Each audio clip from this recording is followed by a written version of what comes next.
Hey guys, Harry here. Welcome to Battlefield 4 Talk Episode 2 Naval Strike Edition. Today I'll be covering Naval Strike release patch 1.10, Battlelog March 25th patch, and some Easter egg news. A lot has happened in Battlefield 4 in the past 24 hours and I do apologize in advance for the long video, but like I said, there's a lot to talk about, so let's get into it. Firstly, Naval Strike. It's now finally been released, well, kind of. 6 or so hours before release, DICE stated that they are delaying it for PC users due to the last minute discovery of a bug or glitch or maybe performance issues. I mean, who really knows? And then right at the very last minute, DICE also said that it's now delayed for Xbox One players. Obviously this really angered a lot of people, and I'm really disappointed I didn't get to play Naval Strike yesterday. I was really looking forward to it. Luckily though, the PS4 users have actually got access to Naval Strike.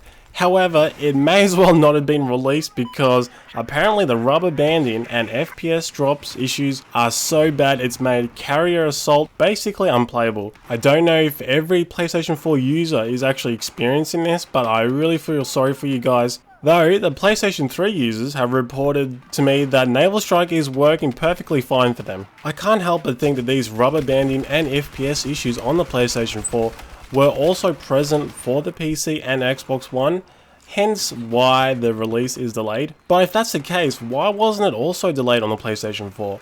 I read some people seem to think Naval Strike was already out on the PlayStation Store early and can't be taken down once online. I don't think that's true, but then again, this whole situation is very weird and confusing. I assume DICE will be fixing these Naval Strike issues soon. DICE just recently updated us on the status of Naval Strike for PC and Xbox One players. Sorry to add this in as I already recorded most of this before this article came out, so it seems like Naval Strike will unfortunately be delayed until early April for PC and Xbox One users. PlayStation 4, PS3, and Xbox 360 users can download Naval Strike right now if you guys have premium.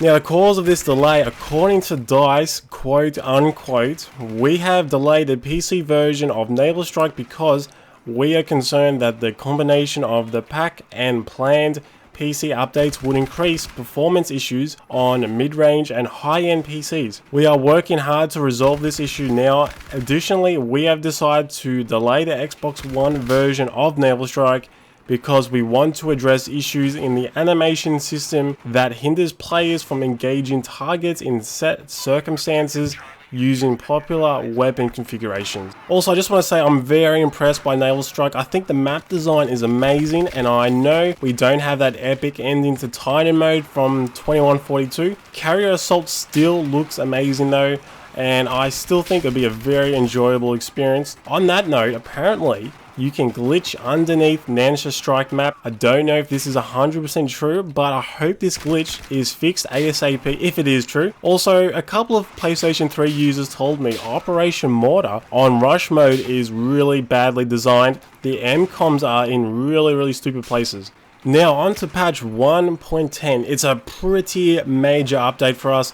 It includes netcode fixes and a lot of buffs to weapons and whatnot, and I highly suggest to read the entire thing. The link is in the description to the patch notes. I'm only going to cover the major points because the patch notes are pretty long. So first, let's talk about the netcode related fixes.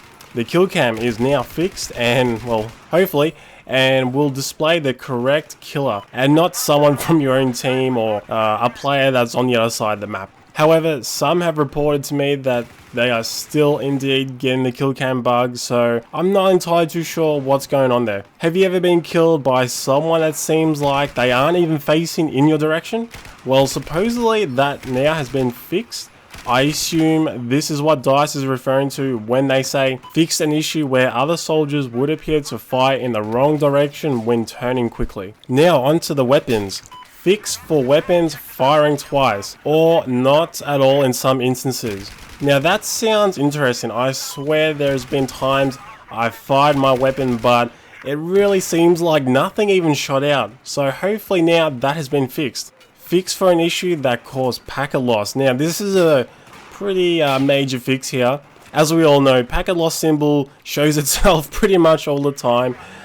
It's pretty much infused in my screen, and I just hope that's the last I've seen of it. We now get a gold battle pack as a reward for class service stars. This just adds a little bit more progression for us. The next big improvement that I love dearly and almost cried in happiness and relief, there is finally a grenade / explosive spam nerf. We all know that grenade and LVG spam is just absolutely ridiculous, especially in maps like Operation Locker and Metro.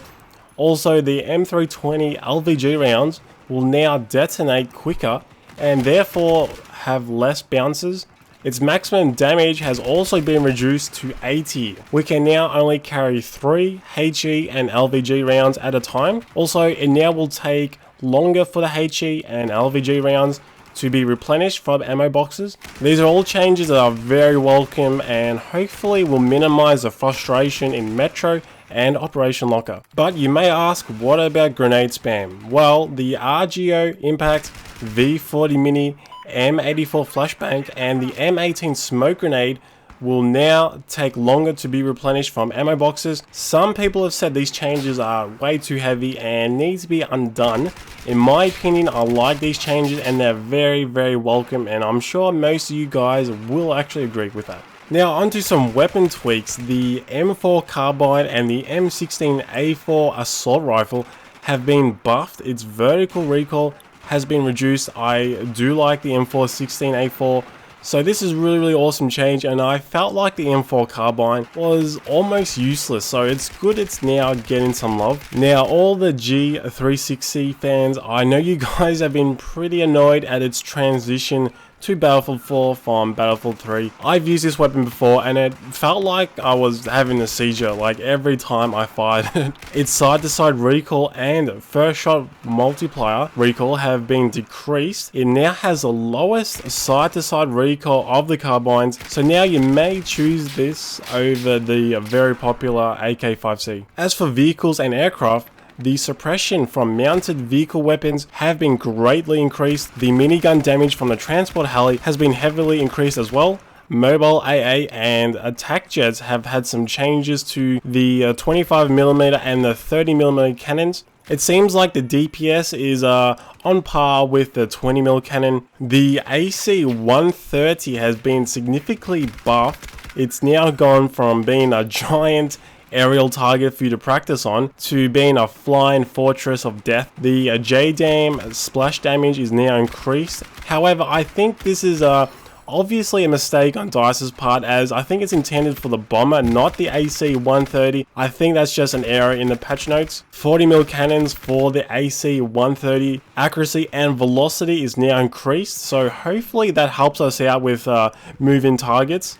The 25mm cannon for the AC-130 splash damage has been increased by 50%, and its suppression is also increased to help out with infantry suppression. There is also quite a few general fixes, including the infamous glitch. When walking on steep surfaces, there is a chance to be literally catapulted forward to your death. Luckily, this only ever happened to me twice. Regardless of the glitch, it was actually pretty funny to see it happen. Also, there has been some general stability improvements. Now, all these changes are obviously across the board with all platforms, so don't worry if you're thinking if your particular platform will ever see these changes. Battlelog has seen some changes as well, and now has a really cool Naval Strike theme to it. There is also a lot of general improvements to its layout. It's a bit more easy to read, and information is displayed a little bit more clearer. Now guys, I can't have an episode of Battlefield 4 talk without some Naval Strike Easter egg goodness. So as it stands now, all we know is the Chinese text in Nancy Strike Cave, but recently a lot of people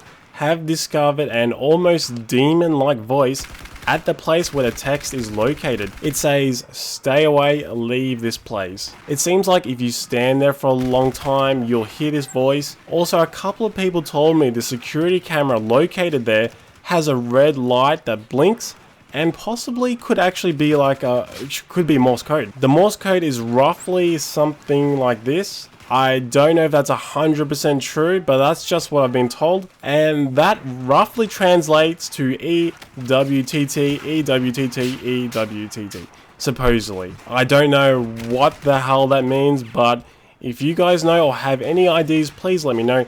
Also, I wonder if this has anything to do with the Phantom program phase 2, or could it be a completely different Easter egg? Now, all this info I didn't actually find myself. This is what I've been told by a lot of different people. I couldn't actually find the true original finder for this information, so I can't credit you, and I do apologize for that. So I have a couple of questions for you guys. Are you still experiencing packet loss and rubber banding even with these new fixes? Do you think the G36C is more viable than the AK5C? Also, do you have any ideas or speculations for the Naval Strike Easter egg? So that's about it for today's episode of Battlefield 4 Talk. I really hope you guys have enjoyed it.